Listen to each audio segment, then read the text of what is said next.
Hello, my little goblins and goblets. We're here with another spicy deck profile, and don't worry, I heard you loud and clear. I've seen that you guys really like the Spellbook deck profile, so today we're bringing you Dogmatika Spellbook. Now, this deck is powerful, but let me tell you something. It's going to get a lot better when, or if, Nadir Servant gets to 3. So right now it's limited to 1, which limits the power of this deck. If it goes to 3, it becomes way better. And the reason why it becomes a lot better is because it makes it a lot more consistent to get Maximus into your hand. So Nadir Servant is a 1-card window. The way you do that is you Nadir Servant, you send Al Capone to the graveyard. This will grab Schism. You send Schism to the graveyard from your hand. And then you summon Maxim by banishing Al Capone. Then you use Maximus's effect to send Construct and Titanclad to the graveyard. And with Construct going to the graveyard, this will allow you to add Schism to your hand so you can activate on your opponent's turn. And you'll have the perfect cards to actually summon Window. You'll have a Shadal and a Dark Monster. So you should be good right there. So, what is the other part of the deck? So the other part of the deck locks your opponent down with Secret Village. So we play Secret Village, and the whole, I don't know if you guys seen the last Spellbook deck profile, there's a pretty disgusting combo with Judgment. So the combo is you play Judgment, you play a bunch of spells, recurring effects, you end up having a Fate in your hand to defend your field, and you should be able to summon a Jogan the Spiritualist off of Judgment's effect while you have Secret Village on the field.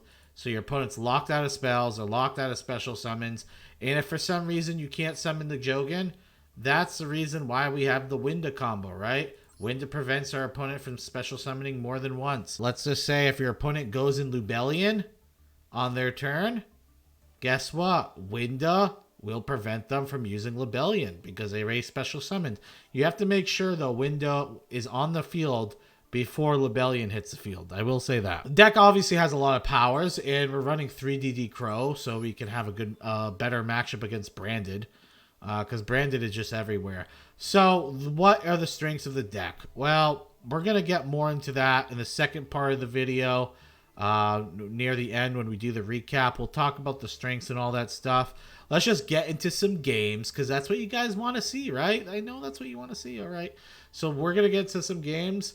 Let's go. Hello, everybody. We're here for game number 1, and we got a good one coming to us. Our hand's actually pretty insane, so we open up with Prophecy. Prophecy is going to grab our Judgment. Now we can play Judgment, and we're going to go off to the races. Terraforming. Something important. Before you summon Dogmatika Ecclesia, right, you're going to need to go into your Artemis first. So because you're going to be locked out of the extra deck. So you need to go into that. That will grab our Maximus. Now we can Spellbook Knowledge, send that to the graveyard. Very unlucky we top deck the Jogan. You know? Very unlucky. So normally our opponent would be just locked out of special summoning. We top deck Jogan, so we're kind of fucked. So the good thing here is we do have Al Capone. And our opponent is also playing Al Capone. They're also playing Shadal, which is kind of unfortunate. And they're also playing Albion. So our opponent's playing Branded Shadal, which is cringe. They're probably playing Invoked too, if I remember correctly. Just because, like, if you're playing Shadal, a lot of times people are playing Invoked. It is what it is. So we play our Secret Village, which should buttfuck our opponent for the most part. But they are playing, like I said, they are playing this, so they could get spellcasted pretty easily. So we just added 4 cards to our hand, and we played Effect Failure to the graveyard to thin our deck out. It's just so we can thin the deck out so we have higher chances of not drawing stuff we don't want. And then Albion's going to add the Branded Fusion, which we don't care, because remember, we're locking him out of the game. So he normal summons Shadal Hedgehog, which is a spellcaster, which allows him to cast Branded Opening. Very annoying, right? So we're going to activate Schism. Now there's two plays here. So Schism can send this to the graveyard. But this gets an effect. I don't see the effect being that devastating, so I send to the graveyard. Because now Spellbook of Fate can banish the branded opening. Right? And you might think, hey, Fatsoid, that seems stupid. But branded opening has a secondary effect, which is very annoying. And now he scoops because he's just fucked. He's locked out special summons. His normal summon was used. We have double Spellbook of Fate to follow up. He's butt fucked. Not even just like regular. Hello, everybody. We're here for game number 2, and our hand is pretty ass, to be honest. We just open up Prophecy, play Prophecy.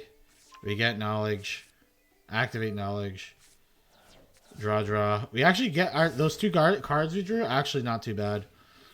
But our opening hand is ass. And we got Heart Beast. So this game is looking like a loss. I was probably going to quit this game if I didn't have all these hand traps. But since I have the hand traps, I can stop the Water Enchantress, at least. Bare minimum.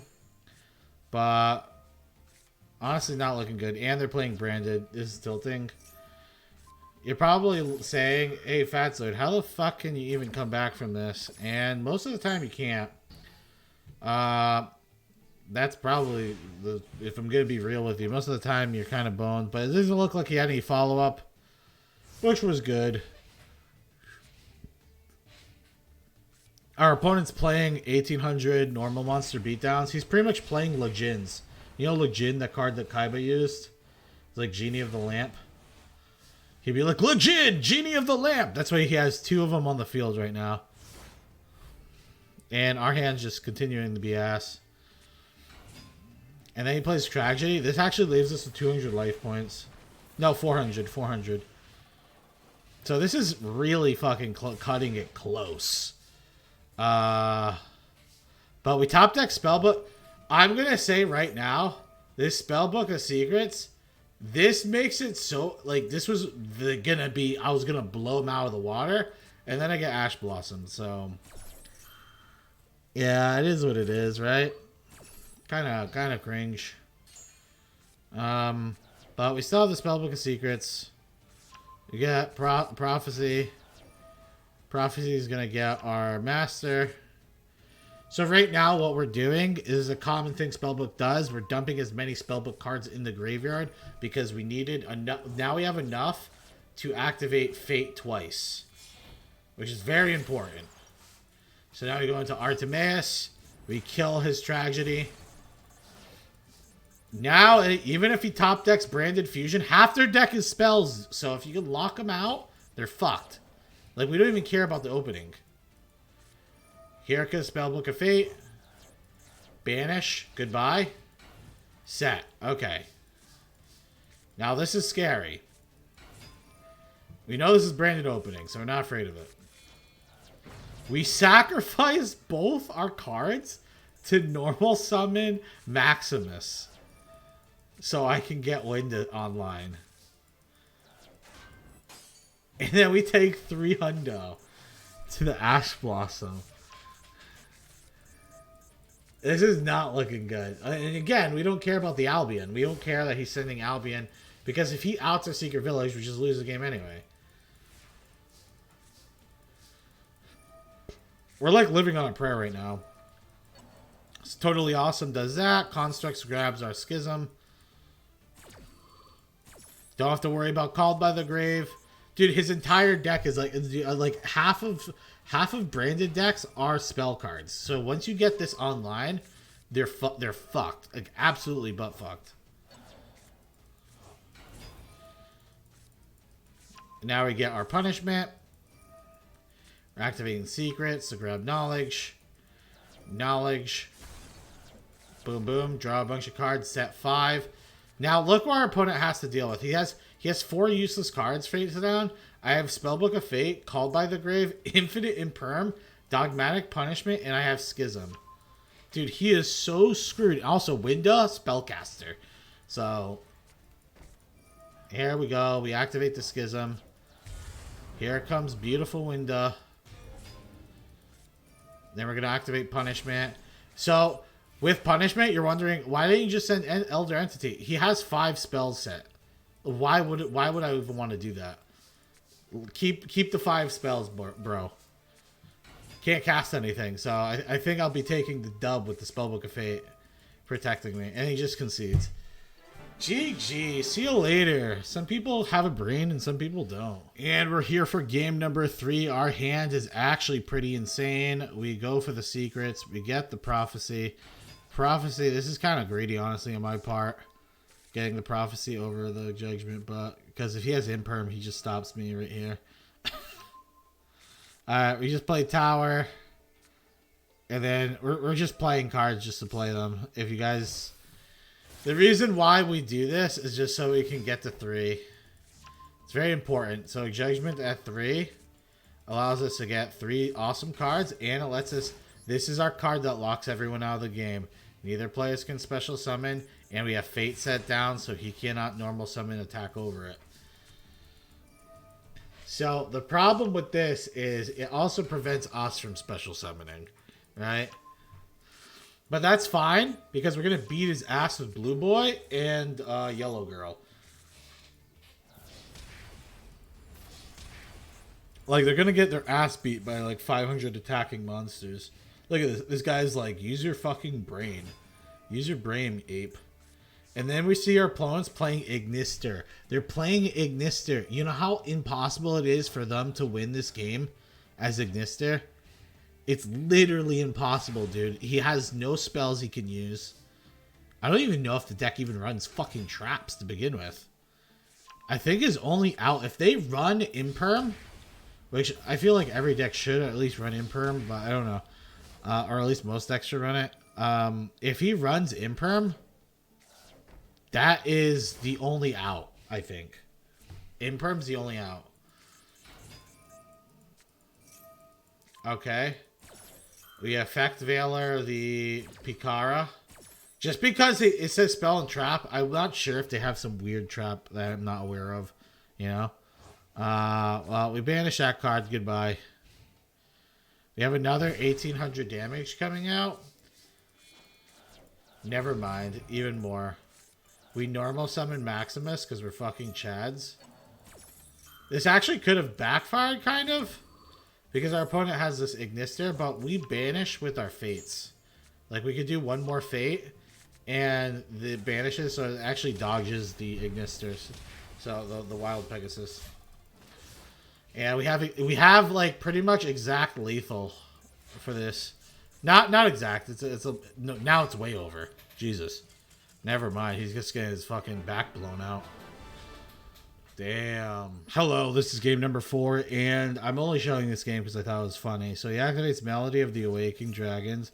I activate Ash Blossom. I was actually surprised to even play against the Blue Eyes deck at the Zelo. But it was very surprising. And then he plays another Melody of the Awakened Dragon. I was like, damn, dude, that's sick, dude. Double Melody. Fucking wild. Set pass. Man, dude, that's fucking sick, isn't it? So he plays Spellbook of Judgment. Might be the worst Spellbook of Judgment ever. I have to go to Artemis, and then I can actually use Spellbook of Knowledge, which lets us go into have instant fusion. Which we activate, and you guys might be saying, why the fuck did you activate instant fusion?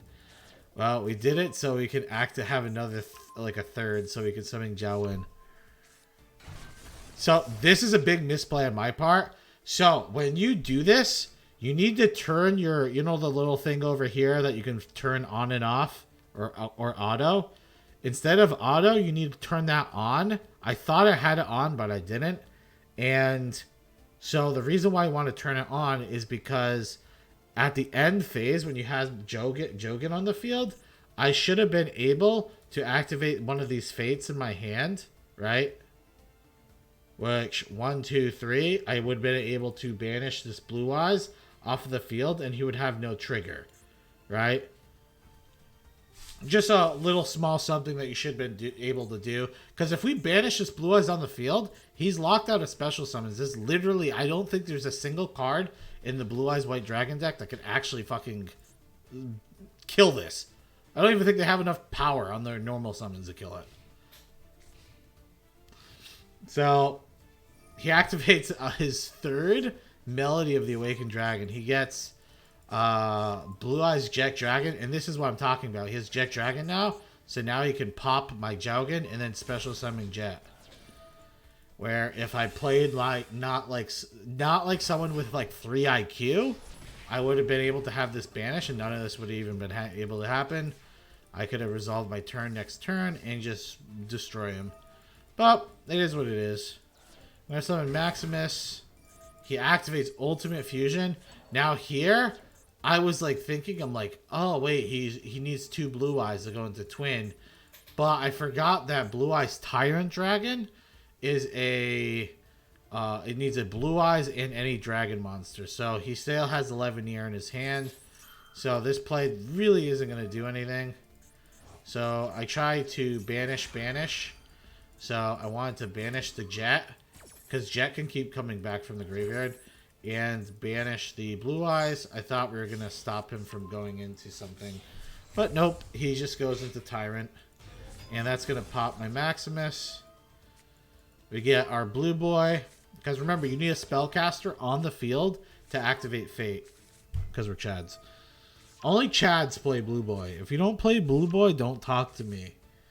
Don't talk to me if you don't play Blue Boy.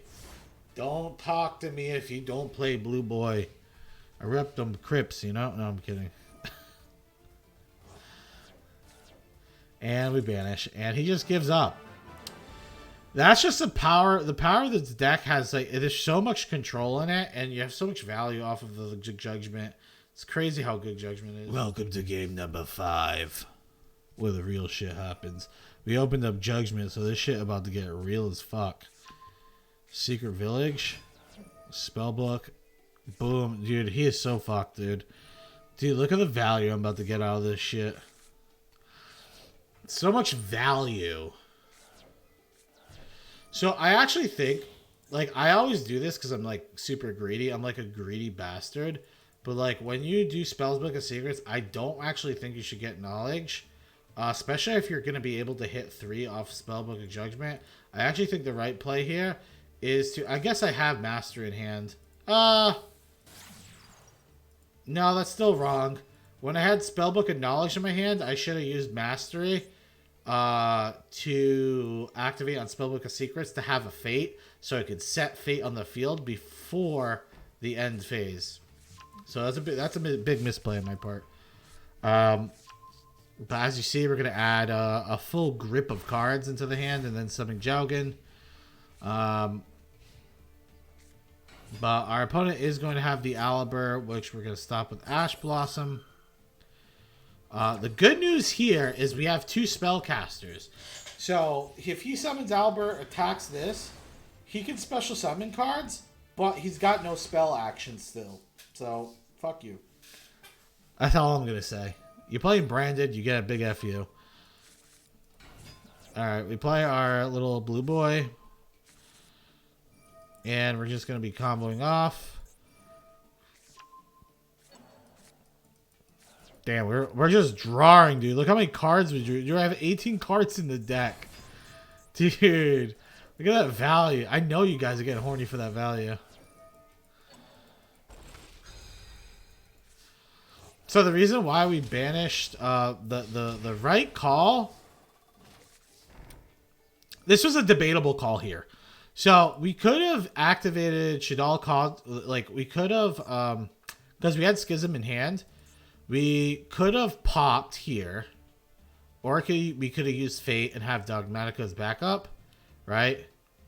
But I think the right play, honestly, was probably to send a Dark. So like instead of sending, like we could have sent Construct or Al Capone with Titanclad.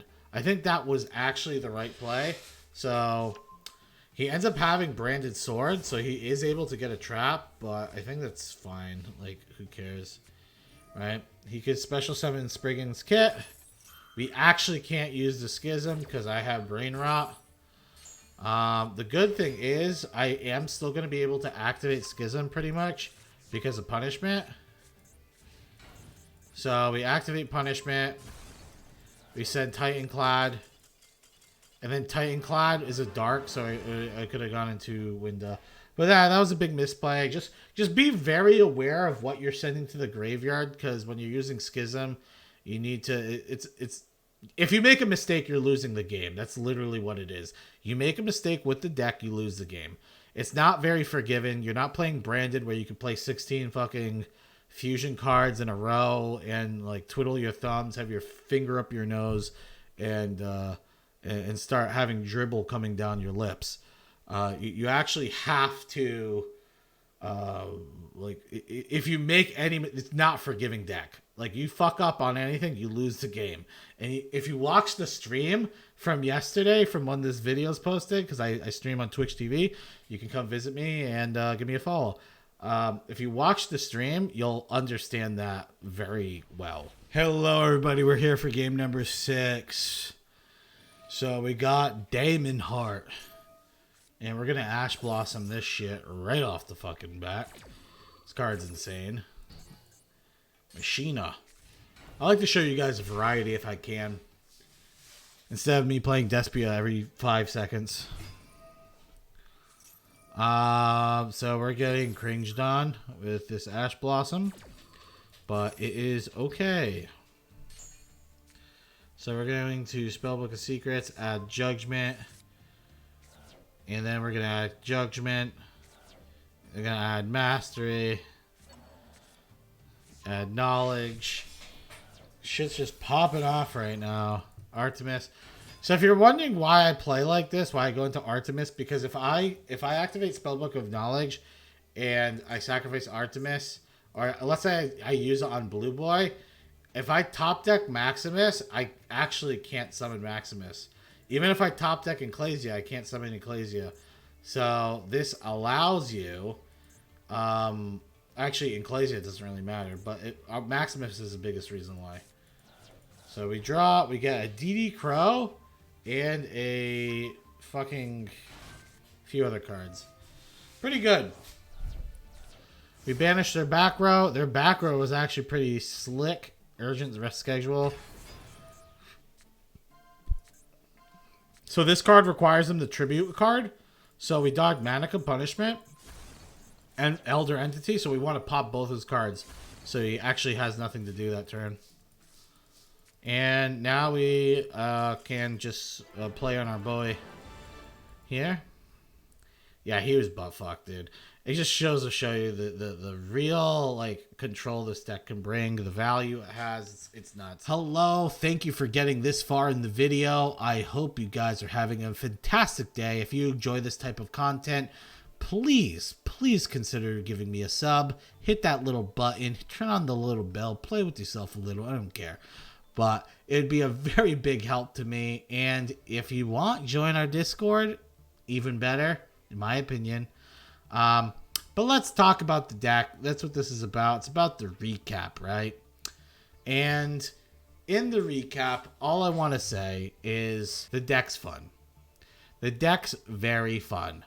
The more you play the deck, the better you get at it. And...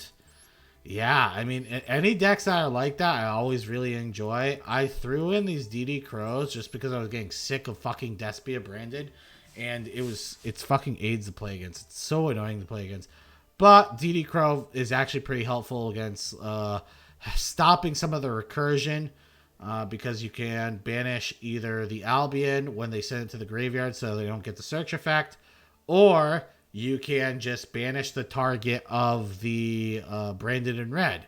So if your opponent's trying to set up a Branded in Red, you can just wait until they cast Branded in Red on your turn, and then you banish whatever they're targeting, and then boom, Branded in Red doesn't happen, fizzles. So that's pretty good. This deck, though, is actually pretty strong as well. So we were playing at Plat 5, Plat 4.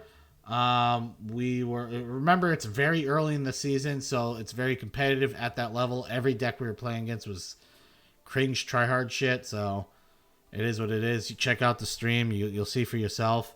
I have the Twitch inside the description, so you guys can always check that out. But what I'm going to say is kind of shocking. It's not really that shocking. We had a 65% win rate, which is pretty good. And I'm going to tell you a good five wins was made because I misplayed. I'm the one that fucked up. Like, there was one game, there was 100% we should have won, but I misplayed using Schism. That was a 100% guaranteed win, and we lost just because of that. So, it is what it is. So, that 65% should probably be a bit higher, but again, user error. Remember, I don't get much time to play with these decks before I start showcasing them. I will say, though, the more you play the deck, the better you're going to get at it. And the better you get at it, the higher you'll climb, obviously. We were able to climb from Plat 5 to Plat 4 with like 1 or 2 wins left to Plat 3. Some standout cards in the deck. Judgment's just so insane, so good. Nadir Servant is so good too. So Nadir Servant is a 1-card combo. The most insane opening that you can do with this deck is you have a Secret Village on the field. You resolve Spellbook of Judgment for like 4, so you have like 4 cards in your hand. You have a Fate set on the field, right? And you have Jogan with like Maximus, Shadal Schism. It's just fucking nuts, right? Like, your opponent's just locked out of playing like 90% of Yu-Gi-Oh. So it's pretty disgusting. And remember, like that one game you've seen, you can beat your opponent's ass down with 500 attacking health. It'll take a bit, but you can get there. If they can't play the game, you're just gonna win, right? What do I rate the deck? I actually think this deck is better or pretty similar to the last one I had. I would probably rate this like a 7.5. 7.5, nah, I think 7.5 is a fine thing. This will get bumped up to an 8 if Nadir Servant goes to 3. Nadir Servant goes to 3, this gets bumped to an 8. And it's a rogue tier deck. Or you could even say it's like, I don't know, I wouldn't even say tier 3. I would say it's like a rogue tier. People aren't going to expect you playing this shit. Nobody's going to... Dude, how long I play this game for, which is a disgusting amount. I probably should see help. It's not good for your mental health. I'm telling you that right now. I don't know why this camera keeps going blurry, but it's giving me an aneurysm. I'm just going to say I've never played against this type of deck. I actually haven't even played against really spellbooks at all, which is crazy because the structure deck came out. So you'd expect some people to be playing it, but I literally don't run into this in the ladder at all. I wish I ran into it in the ladder. I'd rather play against this in the ladder than fucking branded bros just gangbanging you. What are the deck improvements? Any deck improvements that we can see? I actually don't think so. I really don't think there's really many things you could add or take away. I know people like getting down to 40 cards, and I actually would rather like have to get down to 40 cards. You could take out all 3 DD Crows. But like I said, they help a lot inside the branded matchup. So if you don't play against branded, like if you're never playing against the deck, then maybe you could take out DD Crow. But remember, DD Crow also banishes any target. It's not just monster, which is also a very nice effect if you play against people like, I don't know, if you're playing, like, think of like Invoked. Like, they play the Invoke spell card, and then you could banish the Invoke spell card in the graveyard before it uses its effect. And it's like, get gamered on, you know? But yeah, the deck's very, very good, very consistent, and very fun. I actually did not brick as many times as I thought I would with the deck. It was, like, surprisingly consistent. I hope you guys enjoyed the video, and if you didn't, it's fucking rude. Just give me a like anyway. I have nothing to live for. You know that? Peace out.